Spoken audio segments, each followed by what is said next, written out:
You're not respecting this committee. Now you admit you're not lying. You lied just a few minutes ago. Sa harap ko. Yun nga, Mr. Chair, hindi ko kasi maalala na nakinausap ko siya. Basta ang alam ko, nasa opisina siya, Mr. Chair. Mr. Chairman, with that, I move to cite in contempt General Wilkins. Pasensyahan po tayo dito. Paano kayo re-respetuhin, sir? Tanong lang, sir, ha? Paano kayo re-respetuhin kung sigaw kayo ng sigaw? Hindi mo naman pinapakain yan, eh. Bastos kayo, eh. Tapos gusto nyo nire-respeto kayo. Mga kabayan, umani na mga negatibong reaksyon mula sa netizen. Ang mga kongresista na walang ginawa, kundi magpahiya, sigawan at ipakontempt ang kanilang mga resource persons na hindi nakakasagot ng tama sa kanilang ginagawang pagdinig sa Kamara. Isa si abang lingkod na Representative Stephen Paduano at si Congressman Bienvenido Abante Jr. ang tila mahilig mambastos sa kanilang mga resource persons. Matatandaan na nanlisik ang mga mata ni Paduano dito sa hepe ng PIDEA na si Wilkins Villanueva. Matapos di umano ay magsinungaling ito at takalaunan ay agad na ipinakontempt ni Paduano. Yan nangyari, you're lying. You're not respecting this committee. Now you admit that is all about your command responsibility. Did you really interrogate personally, Jed Ilapel? Yun nga, Mr. Chair, hindi ko kasi maalala na nakinausap ko siya. Basta ang alam ko, nasa opisina siya, Mr. Chair. Ayun And yung I problema. don't lie, Mr. Chair.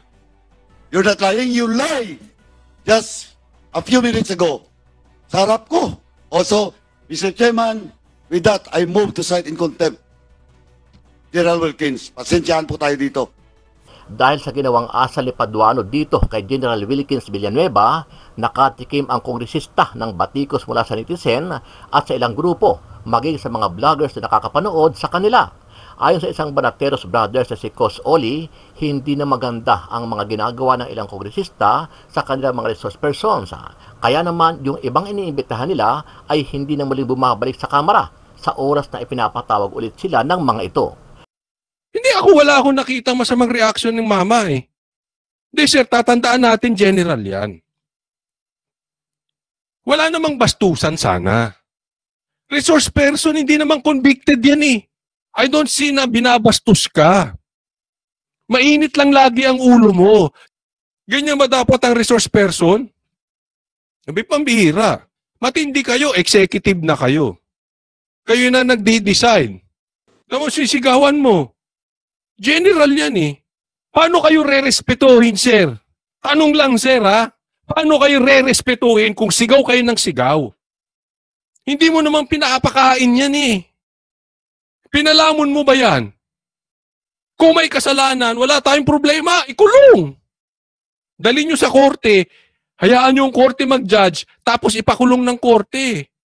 Pero please, huwag nyong sisigawan. Bastos kayo, eh, tapos gusto nyo nire-respeto kayo. Kung matatandaan, pinatawan din ng contempt ng Quadcom itong si Mandaluyong Police Chief Hector Grijaldo dahil sa ilang beses na rin itong hindi dumalo sa ginagawang pagdinig sa Kamara. Ayon sa ating mga kababayan, kasalanan din ng mga kongresista kung bakit hindi sumisipot ang kanilang mga resource persons dahil sa ginagawa nilang pambastos at pagpapahiya sa mga ito at kalaunan ay nauuwi sa cite and contempt. Please relay to the Philippine National Police and the appropriate department where Colonel Grijaldo is an active member that the House Committee or the Quadcom has cited him in contempt. Therefore, ang kasunod po nito ay isang order na manggagaling sa committee ito to arrest Colonel Hector Grijaldo for violating the rules of procedure governing inquiries in aid of legislation of the House of Representatives. Dahil sa tila wala nang nakikinig at nagtitiwala sa mga congressman ng mga resource persons, nagdesisyon si Congressman Bienvenido Abante at Congressman Romeo Acop na sampahan ng mga kaso ang mga di umano ay sangkot sa extrajudicial killings na di umano ay nangyari sa panahon ng panunungkulan ni dating Pangulong Rodrigo Roa Duterte. We will also recommend the prosecution of those behind these monstrous killings. It is my hope, my prayer, that these recommendations are followed through so that justice is served for the families of the victims of the EJ case. The Quad Committee has started to uncover a grand criminal enterprise, and it would seem that at the center of it is the former president. Napakasakit po nito dahil tayo pong lahat ay nabudol. Ano ang masasabi mo dito, kabayan? Sang-ayon ba kayo sa mga ugali ng mga congressman na naninigaw, nambabastos at nananakot sa kanilang mga resource persons? Sama-sama nating panuorin ang buong video at pakicomment nyo po ang inyong mga reaksyon at sariling opinion. Pero bago yan, sa mga hindi pa po nakasubscribe sa ating channel na Kabayan News PH, pakipindot po ang subscribe button at pakiclick na rin ang notification bell para lagi kayong updated sa mga bagong upload natin na legit at napapanahong balita. Maraming pong salamat. Ito, panuorin natin si Boy Contempt. With the indulgence again of Congressman Okay, I will give the floor to Chairman. Okay, Congressman Paduano, you are recognized. Chairman, anyway, naunahan lang ako ni Chairman Akop. Kasi, Ano to? Hindi, ito, serious question to, serious to, Ano to, sir? Unahan ba to? Unahan kung sinong unang sisigaw, kung sinong unang sasabon sa mga ating mga bisita dyan, sa ating mga resource person, kung sinong unang babanat, yan ba instruction sa inyo? Kasi hindi ko alam kung yan ang ano nyo, unahan pala yan eh. Kasi may sinabi nga eh. Di ba may sinabi sa amin si Greco Belica, totoo ba yun, sir? Kung sino pa yung malakas ang sigaw, yun na may bonus. At meron kayong kinikita kada hearing, buwan-buwan, palakasan pa ng sigaw. Hindi sinabi sa amin yan ni Greco Belica, hindi nga ako maniwala eh. Totoo ba yun, sir? Kasi parang nakikipag-unahan ka sa sigawan. Ganun ba yun? Yan ba ang labanan ngayon?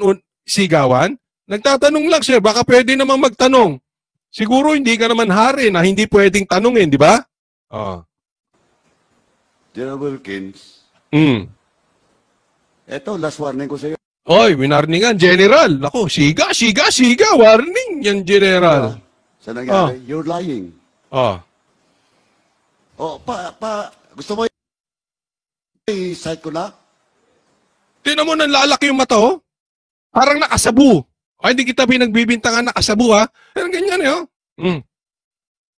Anong sinabi ni Kasi pag, halimbawa, ikaw, sir, sabihan kita, you are lying. Kung sa tingin mo hindi ka nagsisinungaling, anong gusto mong reaction? Ganon. Hindi ito problema sa inyo eh. Hindi, sir, totoo to Huwag kayong magagalit. Pagka hindi nyo gusto reaction ng mukha, pag hindi nyo gusto ang sagot, iko-contempt nyo, sisigawan nyo, galit kayo. Anong gusto nyo bang pagmumukha namin pag pinatawag dyan nakaganon? Yes, sir. Yes, sir. Ano kami, tuta? Ganyan ang gusto nyo? O kaya gusto gawin Diyos. Yes, sir! Ay, sinasamba ka namin. Hindi ka na namin wala kaming reaction. Ganon? Ano ka ba, Diyos? Hindi, nagtatanong lang, sir. Paano pa yung mukha mo eh? Anong problema sa mukha niya? Ganyan talaga mukha niya. Ano magagawa mo? Papalitan niya sa Diyos yung pagmumukha niya.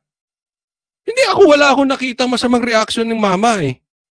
Hindi, sir, tatandaan natin general yan. Wala namang bastusan sana. Resource person, hindi namang convicted yan eh. Sir, convicted ba? Kung convicted, pakulong nyo na. Bakit nyo pa pinadadaan dyan?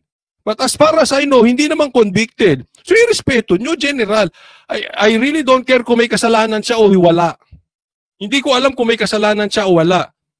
Hindi ako judge para humusga. Ang humusga niyan, una, yung korte at saka ang Diyos. Pero hindi tayo naguhusga. Sir, nasa iyo ba para humusga kung mali o tama ang sinasabi niya? Hindi, wala sa'yo. Ang trabaho mo gumawa ng batas, hindi mo karapatan na husgahan kung nagsisinungaling siya o hindi. So wag nating utusan kung anong gusto niyang mukha. Yun ang mukha niya eh. I don't see na binabastos ka. Mainit lang lagi ang ulo mo. Sir, ako nagtatanong lang ha, huwag ka magagalit. Niloko ka rin ba ng jowa mo? Nag-touch myself din yung jowa mo. Kasi parang, lagi kang galit. Hindi ba pwede matuto ka nang andyan si PRRD, lagi kang galit, hindi ka naman nagtanong. Di sana napakita mo yung talino mo. Alam mo lang gagawin, laging galit. Pag intelligent questions na, wala ka nang, hindi ka nakapagtanong. Tama ba o tamang-tama, sir? Di ba? Tapos baka mamaya ako naman patawag mo. Oh. Hindi totoo ba na lagi kang galit? Ganyan ba dapat ang resource person? Sabi, pambihira. Matindi kayo, executive na kayo. Kayo na nagdi-design. Legislative, tagagawa na kayo ng batas. Judicial na rin kayo na rin nagdi-decide kung sino nagsisinungaling o hindi. Sino dapat ikulong at hindi. Sino ang dapat may kasalanan o hindi. Diyos ata kayo eh. You're not respecting this committee. Tapos sisigawan mo. General yan eh. Anong gusto mo? Pambira naman oh. Paano kayo re-respetuhin, sir? Tanong lang, sir, ha? Paano kayo re-respetuhin kung sigaw kayo ng sigaw? Hindi mo naman pinapakain yan eh. Pinalamon mo ba yan? Pinag-aral mo anak niyan? Di ba? Binilan mo ba ng kotse? Hindi katulad ng iba na bilan ng kotse. Binilan mo ba ng kotse? Kung may kasalanan, wala tayong problema, ikulong. Dali nyo sa korte, hayaan nyo yung korte mag-judge, tapos ipakulong ng korte. Pero please, huwag nyong sisigawan. Bastos kayo eh, tapos gusto nyo nire-respeto kayo. Ang respeto po hindi hinihingi. Ang respeto hindi sinisindak. Ang respeto ini-earn. Tanong, paano ka re-respetuhin kung sigaw ka ng sigaw, nanlalaki pa yung mata mo para kang adik? Para kayo lagi nag-aaway ng jowa mo. Parang nangangaliwa yung jowa mo. Hindi ko sinasabing gano'n na. Ang ibig ko lang sabihin, parang lagi ka may hugot sa buhay. Parang galit ka sa mundo. Anak. Bakit ba tayo nagkaroon ng congressman na kung umasta hari? And I warned you. Sige, duruin mo. Duruin mo, General. Tingnan mo kung gaano kabastos to. Tapos siya pa galit. Pag hindi siya nirespeto. Pero tingnan niyo yung mukha ng mama. Hindi ba siya nirerespeto? Sir, dapat gumanon kayo eh. Sige, oo na kami. This will be the last. Tingnan mo yung mata. Kanina nang tinatanong kita. Sige, duruin mo ng Akala mo hindi kita duruin. Duruin mo pa. Duruin mo. Isa pa. Now you admit Dalawa. Isa pa. that is all about Isa man's pa. responsibility. Duruin mo ng duruin. Bastusin mo mga sundalo. Tuturuan na, aserto, dinideny mo. Of course, your words against the words. Sir, karapatan niyang i-demand. Kung sinungaling siya, sinasabi ko sa inyo, kung sinungaling siya, ipakulong nyo. Kung nasa batas nga ang electric chair nyo, wala tayong problema doon. Hindi ko pinagtatanggol to si sir. Ang tanong, wala namang bastusan. Kung may kasalanan, di. Huwag nyo ilagay sa kamay ninyo yung batas. Ang bihira naman, oh. Ito siya to. Duruin mo ulit. Ito si Jed. Did you really interrogate personally, Jed Pilapil? Yun nga, Mr. Chair, hindi ko kasi maalala na kinausap ko siya. Basta ang alam ko, nasa opisina siya, Mr. Chair. Tinan mo. Galit siya. Ayaw niya isagot eh. Sir, sagutin mo oo na lang ng oo. Aminin mo, ikaw na pumatay kay Jose Rizal. Ganyan sa Quadcom, lalo pag andyan si Paduano, lahat aminin mo na. Kasi pagka yung gusto niyang marinig at yung sagot mo ay hindi nag-shoot, hindi nagpagtama, kulong ka. So kung ayaw makulong, aminin mo ikaw pumatay kay Magellan. Basta sinabi niya, oo. Pambira tong ating bansa, oo.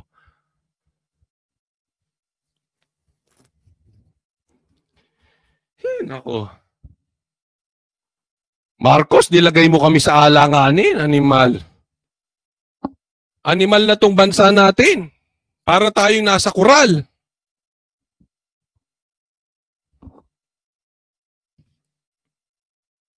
Hindi, alin ba, ako tanungin mo, kung hindi ko talaga maalala, anong gagawin ko magsinungaling? Di ba, meron naman talaga, huwag tayo maglokohan sa edad natin. Minsan nga, yung kung saan tayo kumain last week, hindi mo na maalala eh. Nangyayari yan. Lalo na kung may katagal na. Di ba? Lalo na kung marami kang kausap na tao. Sa tingin mo ba, si PRRD madalas namin kausap. Baka pag tinanong mo yan, hindi niya kami maalala. Ibig ko sabihin, we cannot blame kung hindi talaga maalala. Anong gagawin? Mag-suicide. Kung hindi niya maalala. Hira, oh. Pag hindi shoot sa... Ayun And yung I problema. don't lie, Mr. Chair. You're not lying, you lie. Just a few minutes ago. Huwag ka nang sasagot. Sabihin mo, sinungaling ka. Sa harap ko. Sinabi mo, Tingnan mo, pumupuyok pa siya kasi sigaw. Nababasag na yung mic kasi sigaw niya. Tingnan mo, yung mata malapit ng lumabas. Sa laki. Pag bubuito, gumanong gano'n yan, adik na kalalabasan nito. Ganyan mata eh. May tropa kayong ganyan ng mata? Nanggagalaiti sa galit, parang laging nireregla eh. Parang lagi sila magkaaway ng, parang laging pinipindeho ng jowa mo eh. that authority was delegated to your personnel. Yes, Nung, Mr. Chair. nung tinanong ka ni Chairman Akop, inamin mo. Question of command responsibility. Are you not lying? No, Mr. Chair. Also, Mr. Chairman, with that, I move to cite in contempt General Wilkins. Pasensyaan po tayo dito. Talagang pasensyahan, anong gagawin? Wala. Pag nagsabi ka ng totoo, contempt. Pag nagsinungaling ka, contempt. Wala, anong gagawin? Di pasensyahan. Pero alam mo ha, dapat gumawa ng batas. Ha? Bukas nga ipopropose ko to sa SMNI. Ha? Gumawa kayo ng batas, palakihan niyo yung contempt area nyo. Kasi kukulangin talaga kayo. Baka mamaya magdadala na naman kayo sa Women's Correctional. O baka magdala kayo sa Iwahig dahil kulang na yung lugar nyo dyan sa pinako-contempt ninyo. Contempt dito, contempt dito. Marcos, are you proud of them? Violation of Section C, Section 11, letter C of our rules. Sumo, Mr. Chairman. Pinagbigyan na kita. Sigawan mo pa. Yun pa. Pinontempt mo na, sisigawan mo pa. Duruin mo. Sir, batukan mo na kaya. Sagot mo. There is a motion to Parang Ano ka ba, sir? NPA? Hindi ako nagbibintangan, nagtatanong lang. NPA ka ba? Komunista ka ba? Lagi kang galit eh. Terorista ka ba? Yan ang terorista, nagte-terror, di ba? Terorista nga eh. Di ba? Ganyan ba? Ganyan ang gagawin natin? Sa resource persons natin?